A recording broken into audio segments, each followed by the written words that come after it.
Olá, o Justiça em Questão de hoje fala sobre uma prática que tem dividido opiniões. Estabelecimentos comerciais podem vetar ou impedir o acesso de crianças para proporcionar conforto a outros clientes? A tecnologia a favor da justiça. Veja como são realizadas audiências por videoconferência em Minas Gerais. Saiba que é possível comprovar a união estável após a morte do companheiro e garantir direitos. Nossa equipe mostra a história emocionante de uma família que se tornou mais completa após o reconhecimento de paternidade. Veja o que fazer quando chegar a um supermercado para comprar um produto anunciado em promoção e não o encontrar nas prateleiras. E mais, decisões judiciais de destaque no Estado e esclarecimentos jurídicos para você entender melhor seus direitos e deveres. Fique com a gente, nossa edição começa agora.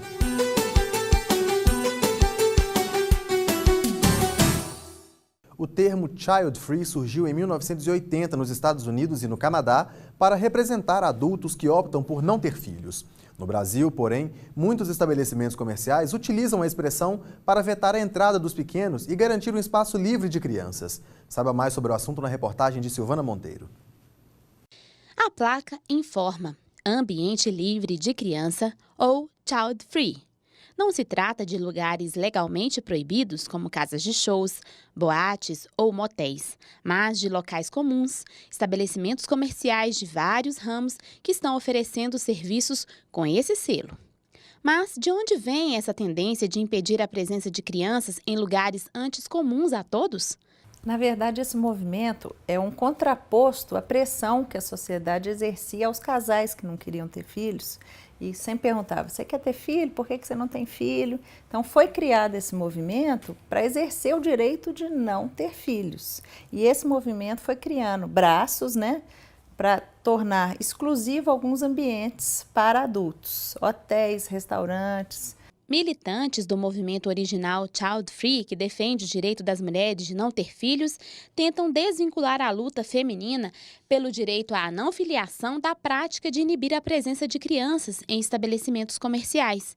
Essa psicóloga, especialista em estudos infantis há mais de 20 anos, vê essa tendência como um reflexo da sociedade. A concepção que a gente tem de criança diz muito sobre a sociedade que somos e que estamos construindo, Quando a gente toma atitudes no sentido de discriminar a criança, ou restringir o acesso dela a locais onde ela poderia ter um convívio comunitário e social saudável, o que a gente está fazendo é construir uma sociedade pouco tolerante. Essa prática tem levantado um questionamento jurídico-social bastante complexo. O IDEC, Instituto de Defesa do Consumidor, publicou uma nota em agosto deste ano em manifestação a essa conduta. Tendo como base a relação de consumo, a entidade considera a prática abusiva, porque o artigo 39 do Código de Defesa do Consumidor proíbe recusar bens ou serviços diretamente a quem se disponha a adquiri-lo por pronto pagamento. E sob a luz da Constituição Federal Brasileira, o órgão avalia que o ato de restringir a entrada de determinado grupo a um ambiente é uma violação ao princípio da dignidade da pessoa humana. No entanto, a advogada observa que há uma brecha legal que permite ao comerciante limitar, sim, a presença de crianças, com ressalvas. Mas esse princípio, ele não se sobrepõe ao direito desse empresário de criar uma empresa, um hotel, um restaurante, estabelecer uma faixa etária, que aí é o princípio da autonomia privada, a gente tem que ter direito a esse tipo de escolha.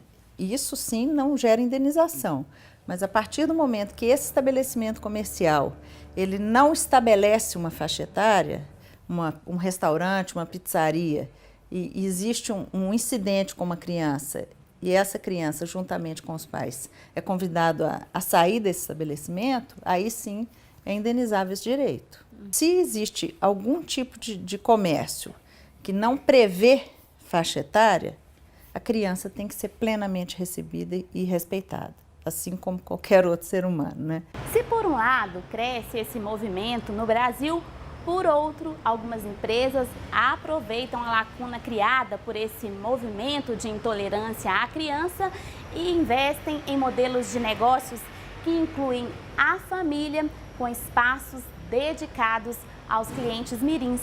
É o caso desse restaurante que fica aqui na zona sul de Belo Horizonte. O proprietário não quis se limitar a oferecer as famosas cadeirinhas que permitem que crianças se sentem à mesa para comer com os pais. Ele criou um ambiente para que elas brinquem, além de contratar monitores que orientam oficinas. É um público que vem em grande número no final de semana e nos feriados. E é um público que faz uma diferença no final. E você tem que ter uma administração direcionada, tem que ter o ambiente sempre com asepsia, limpar com segurança da criança, ter as telas de proteção.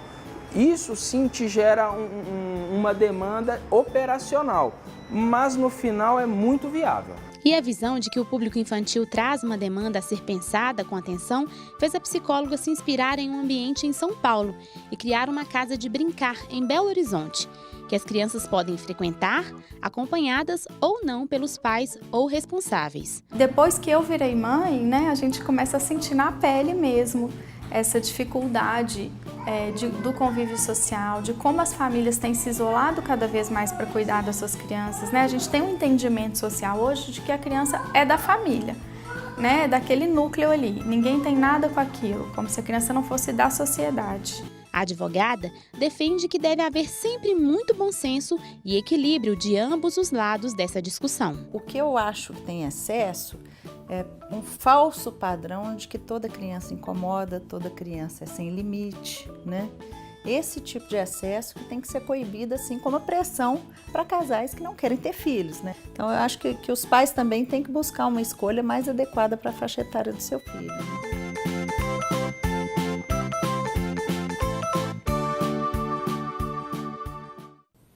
Nosso dicionário jurídico abre suas páginas para descomplicar mais um termo muito utilizado no vocabulário do direito. Saiba o que significa espólio. Você sabe o que é espólio? Espólio? Não. Espólio é quando a pessoa falece e você tem alguma coisa a receber e tudo. Já ouvi falar, mas não sei não. Espólio, não. Não, espólio não. Que eu tenho noção, uma coisa ruim, não é? É considerado espólio o conjunto de bens, direitos, rendimentos e dívidas de uma pessoa falecida. Juridicamente, o falecido que tem bens a inventariar é chamado de cujus. O espólio só surge quando existir inventário aberto. O inventário é herança do ponto de vista processual. Não existe espólio antes que seja aberto o inventário. A partir do momento em que é aberto o inventário, a herança passa a ser o espólio da pessoa falecida. No próximo bloco, a prática do Tribunal de Justiça que realiza audiências à distância por meio da internet. E mais, o reconhecimento de união estável pós-morte. Voltamos em instantes.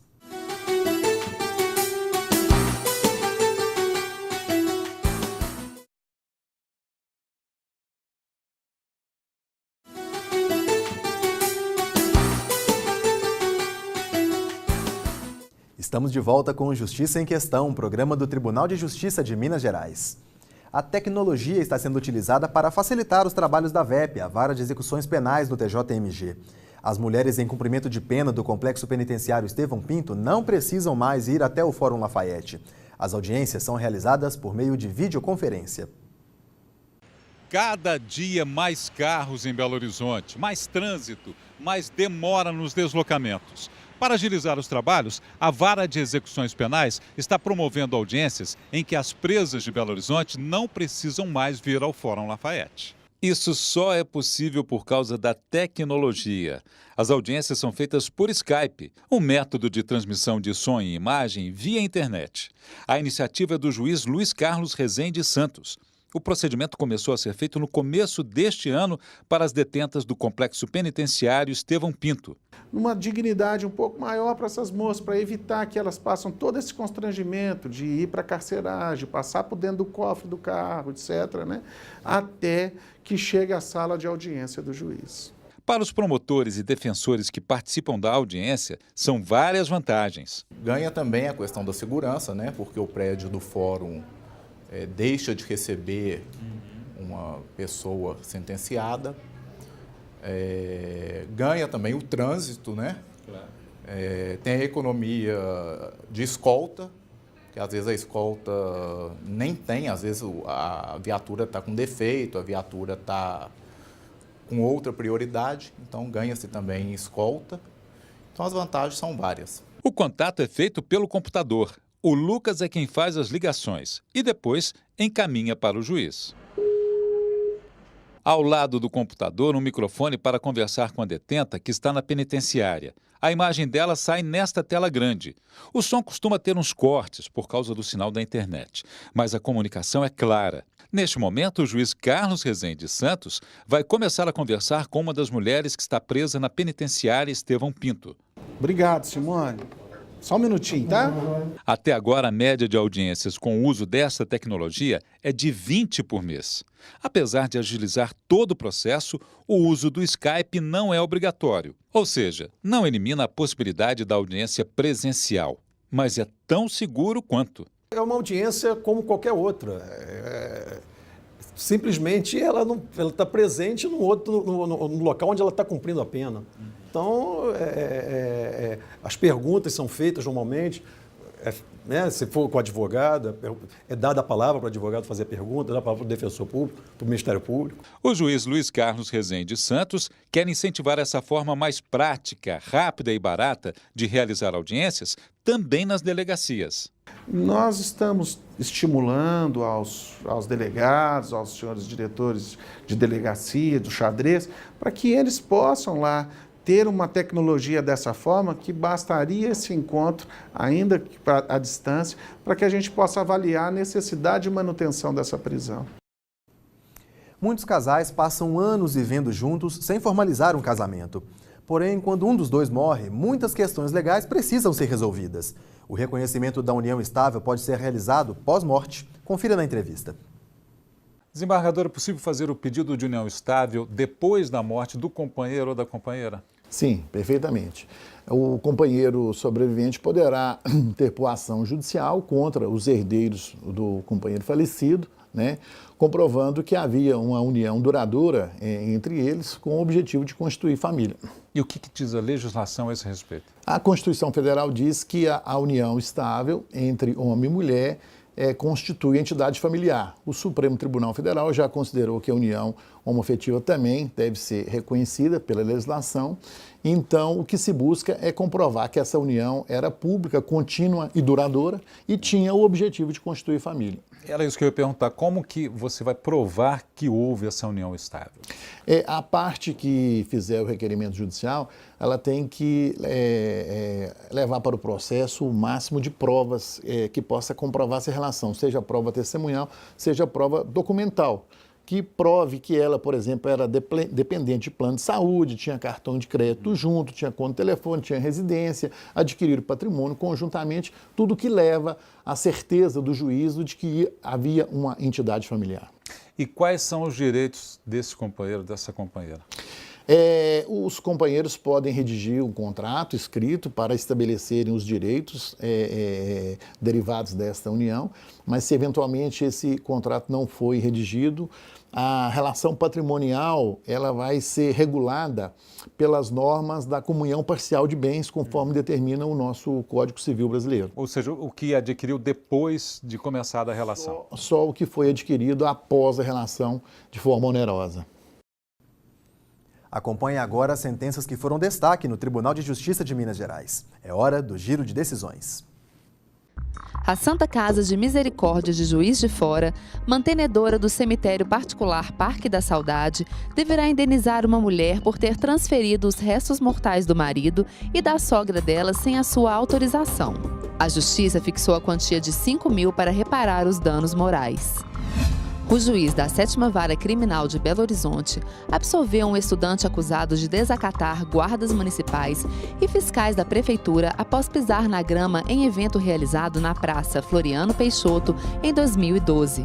Na sentença, o juiz ainda pediu desculpas, em nome do Poder Judiciário e do Estado de Minas Gerais, pelas atrocidades praticadas e pelo despreparo técnico e emocional dos agentes públicos envolvidos nas prisões. A Algar Celular deverá indenizar um morador de Conceição das Alagoas, no Triângulo Mineiro. A empresa ofereceu ao consumidor banda larga gratuita, mas depois cobrou pelo serviço. A operadora de telefonia alegou que o cliente contratou o serviço espontaneamente. Porém, o TJMG entendeu que a empresa se aproveitou de falta de conhecimento e da condição social do consumidor. A gente volta daqui a pouco para falar sobre o direito do consumidor na hora de ir ao supermercado. Fique conosco, Justiça em Questão volta já.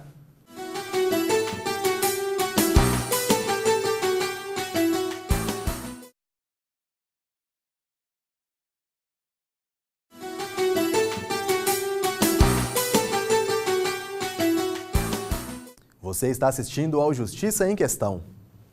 O TJMG, por meio do Centro de Reconhecimento de Paternidade, oferece às pessoas uma oportunidade gratuita para preencher o espaço destinado ao nome do pai nos documentos. Além de promover direitos como recebimento de pensão alimentícia e de herança, o local também é um espaço para escrever novas histórias e construir laços. Hoje você acompanha uma família recebendo o resultado de teste de DNA, que irá mudar a vida de cada um deles. A pequena Isabelle Vitória sempre conviveu com o pai. Mesmo assim, até os 2 anos de idade, ela ainda não havia recebido o nome do Edjames. As brigas entre o casal impediam que ela fosse registrada. Eu e ele tinha muitas brigas, muitas desavenças. E numa dessas brigas, assim, na hora da raiva, né, saiu. Ela não é sua filha. Antes de acontecer essa briga também, os parentes dele falavam que ela não era dele, que era de outra pessoa. Falou, vamos fazer o exame de DNA. Os dias de briga ficaram para trás e os pais decidiram buscar o Centro de Reconhecimento de Paternidade para preencher essa lacuna da história da filha. Que é muito importante ter o nome dela no registro, né? E eu como pai dela, né? Isso para mim está sendo muito importante. Para não ficar nenhuma dúvida, foi solicitado um exame de DNA. O exame foi realizado sem nenhum custo para o casal. E em poucos dias, Jennifer e Edjames retornaram ao CRP para buscar o resultado. O resultado está aqui, viu, gente? O resultado é positivo, viu, Edjames? Você é pai da Isabelle. Hoje nós vamos tratar do reconhecimento da paternidade dela para constar o nome, seu nome e o nome dos seus pais na certidão dela. A confirmação da paternidade trouxe um novo momento para a Isabelle e também para o casal. Agora vai ser melhor ainda. Porque sempre que tinha uma discussão, ele falava, eu quero esse DNA logo, que não sei o quê. Agora não vai ter mais isso.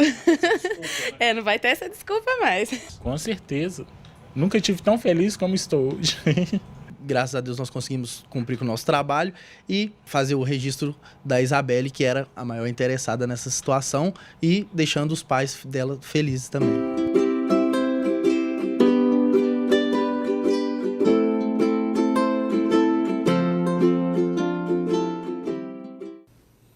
O CRP está localizado na Avenida Álvares Cabral, número 200, 5º andar.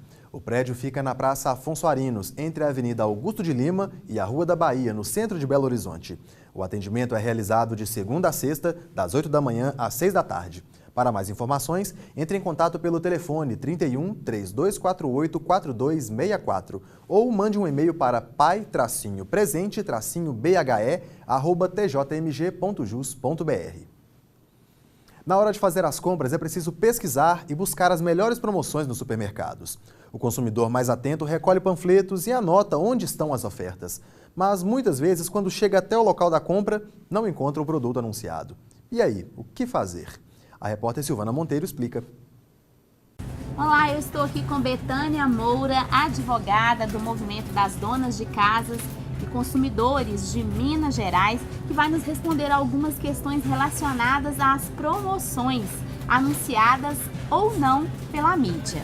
Então, Betânia, no caso de uma promoção, que foi anunciada e pela mídia, o consumidor vai atrás dessa promoção, quais são os direitos e deveres dele e do fornecedor? O consumidor deve estar sempre atento às promoções, o que é ofertado. O que ele pode fazer é, primeiramente, verificou o produto que está ofertado, vá até um leitor óptico e observe se realmente o valor da oferta bate com o valor do produto lá no leitor. Caso isso não aconteça, ele pode, através do princípio da vinculação da oferta, que consta no Código de Defesa do Consumidor, solicitar ao gerente que ele cumpra com o que foi ofertado. Tá? É um dever do fornecedor e um direito do consumidor. Mas vamos citar também um caso em que o fornecedor está em seu pleno direito. Se acontecer um erro de digitação em determinado produto, um erro gritante, o consumidor também tem que exercer o seu sentido de boa fé. Ele não pode querer que um produto que no mercado em geral, por exemplo, custe X, vá custar menos X, né? E isso está errado. Por exemplo, R$1.000, R$1.000 um real. Exatamente, é um valor irrisório, ínfimo. Então, nessa situação, é um direito do fornecedor. O que ele vai fazer? Ele vai lá imediatamente corrigir. Mas o consumidor também não vai levar o produto por R$1. E se a promoção estiver anunciada apenas na gôndola? Não foi anunciada na mídia, mas não tem o produto ali disponível. De acordo com o Código de Proteção e Defesa do Consumidor, o consumidor solicitará junto ao gerente que aquele produto seja disponibilizado para a compra. Caso não tenha, que ele ofereça um equivalente, tá? Nesse caso, ele vai ter que oferecer um equivalente por aquele mesmo valor. Ressaltando que isso pode também levar o consumidor a erro. Ele pode incorrer em erro. Por quê? Porque se tiver próximo àquela gôndola um outro produto que não seja o que está sendo anunciado, ele pode levar achando que ele está levando o produto anunciado. Então é interessante ele tomar esse cuidado, sempre verificar nos leitores óticos se aquilo que está anunciado realmente é o produto e o valor está batendo. E sobre aquelas promoções que são veiculadas com o seguinte aviso: apenas enquanto durarem os estoques. Como proceder nestes casos? Neste caso, o que foi veiculado não pode simplesmente estar enquanto durar o estoque.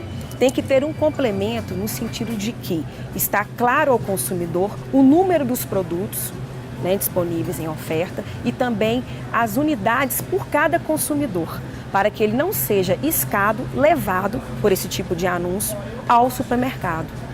E no caso da etiqueta do produto, que está com preço diferenciado daquele que está sendo anunciado? Neste caso, prevalecerá o menor preço.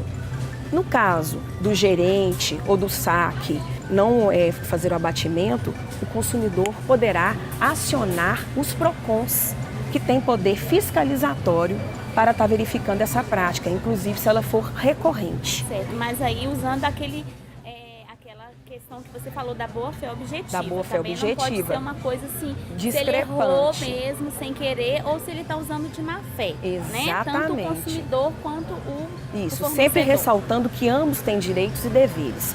Mas se for na situação em que você colocou, que é uma diferença pequena, né, mas é uma promoção, é direito do consumidor, pelo princípio da vinculação, da boa-fé, que ele leve um menor preço. Mais uma coisa a ressaltar, o consumidor, ele é a parte hipossuficiente da relação de consumo.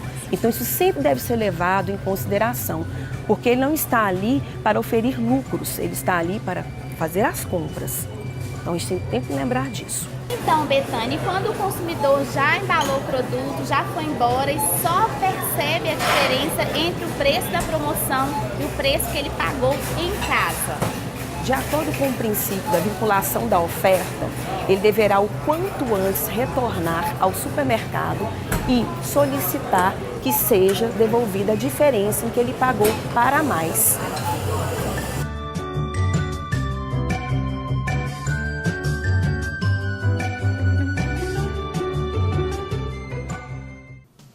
O Justiça em Questão também está na internet.